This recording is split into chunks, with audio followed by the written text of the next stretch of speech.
What are the basics of ethnomusicology for Latin music fans? Imagine stepping into a lively street parade in Rio or a vibrant dance hall in Kingston. Ethnomusicology is like a musical map that helps you understand what's happening behind those rhythms and melodies. It's the study of music in its cultural and social context.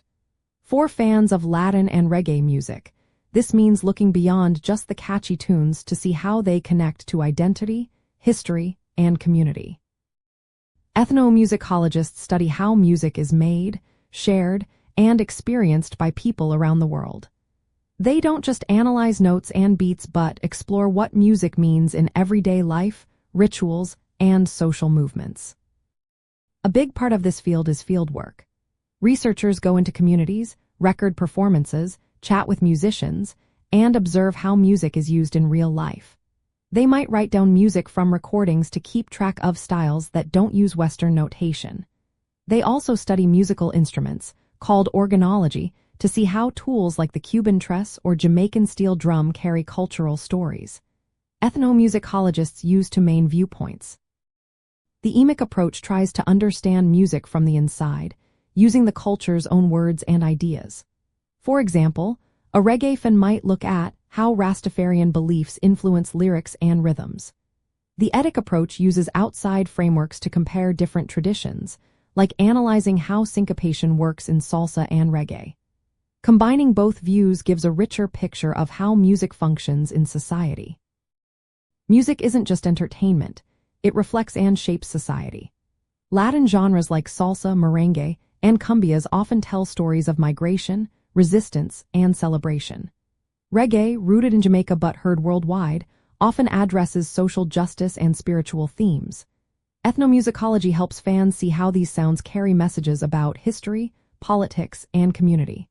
For Latin and reggae fans, understanding these roots deepens appreciation. Learning about African influences in San Cubano or indigenous elements in Andean music can make listening more meaningful. Watching how reggae spread from Jamaica to Latin America and led to styles like reggaeton shows how music crosses borders and creates new sounds.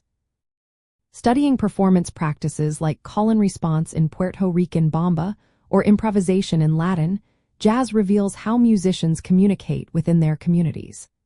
Paying attention to lyrics and when songs are performed uncovers layers of meaning beyond just the rhythm.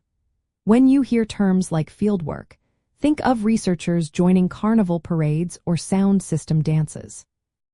Transcription means writing down complex riffs or bass lines, and organology involves examining how instruments are built and played.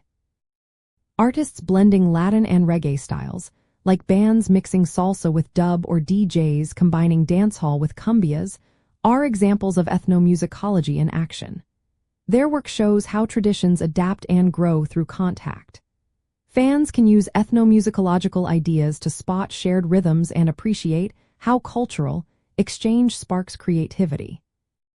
In the end, ethnomusicology offers a way to see Latin and reggae music as living parts of culture, encouraging curiosity about where sounds come from, what they mean, and how they bring communities together across differences.